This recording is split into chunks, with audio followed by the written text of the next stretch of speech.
Bonsoir, le ministre de l'économie et des finances et son homologue délégué à l'économie sociale et solidaire en Essonne aujourd'hui. Pierre Moscovici et Benoît Hamon sont venus visiter le laboratoire Généton Bioprod et la banque ADN au Généton justement. Alors qu'une loi sur l'économie sociale et solidaire est en discussion au Parlement, le Généton est un exemple unique de leader mondial dans la thérapie génique et en même temps d'une entreprise privée à but non lucratif. Audrey Coll. Leader mondial des thérapies géniques, le Généton est une entreprise privée à but non lucratif. Principalement soutenue par les dons du Téléthon, cette structure a su innover dans un domaine où les laboratoires classiques ne souhaitaient pas investir par manque de rentabilité. Notre vision qui est celle du développement de médicaments de haute technologie à un prix juste et maîtrisé qui soit en sorte que puissent accéder à ces médicaments tous les patients qui en ont besoin et pas simplement les patients qui en ont les moyens. Les ministres sont venus voir les avancées de Généton et montrer leur soutien à ce type d'économie sociale et solidaire à travers une loi. Elle sera un soutien actif avec des recherches de nouveaux investisseurs et un soutien financier avec la Banque publique d'investissement. Non seulement ils n'attendaient pas de bénéfices ou de profit de ce travail-là et ont mis au service de la communauté internationale de la recherche les premiers résultats de leur recherche. Tout.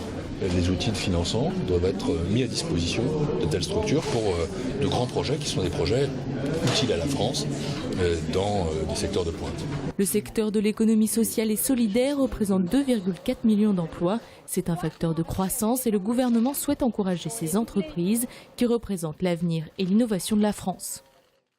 Le point sur AT France à Bondoufle à présent. La grève de 35 employés égyptiens et marocains se poursuit. Pour mémoire, la CGT dénonce ce qui est qualifié de travail dissimulé, trop facile. Explique-t-on de ne plus vouloir les employer pour cause de manque d'autorisation officielle de travail. Trop facile de leur dire de regagner l'étranger sous prétexte qu'ils n'ont pas d'autorisation de séjour. L'entreprise a décidé de ne plus les employer alors que ce sont ses dirigeants qui les ont fait venir en France depuis mardi dernier.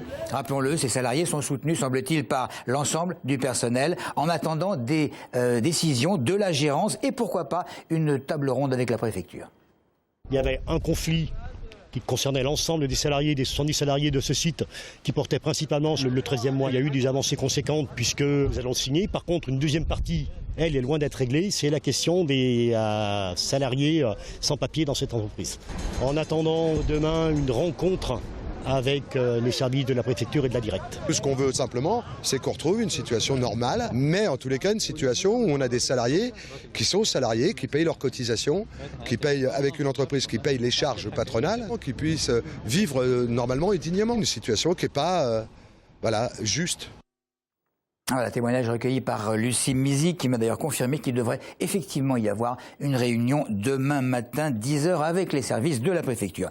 Jusque jeudi, de jeunes judokas venus de toute l'Île-de-France vont participer aux journées Ensemble pour un avenir citoyen et ce, aux côtés des cadets de la République du Centre régional de formation de police de Draveil.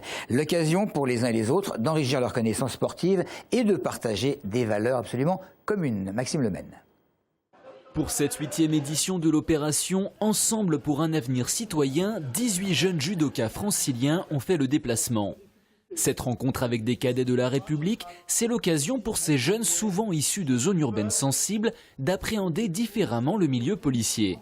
Leurs valeurs, leur activité et aussi que propose la police en termes de métier. Au programme, des échanges autour des valeurs communes entre judokas et policiers, des séances de sensibilisation au danger des stupéfiants, des projections de films et une nouveauté cette année. Ça va être un stage qualifiant pour eux puisqu'on va leur délivrer un diplôme de secourisme.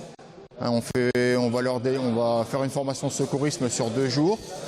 Ils vont travailler des techniques de police, comme c'est le cas actuellement avec le moniteur en activité physique et professionnelle de la police de Draveil qui est avec eux.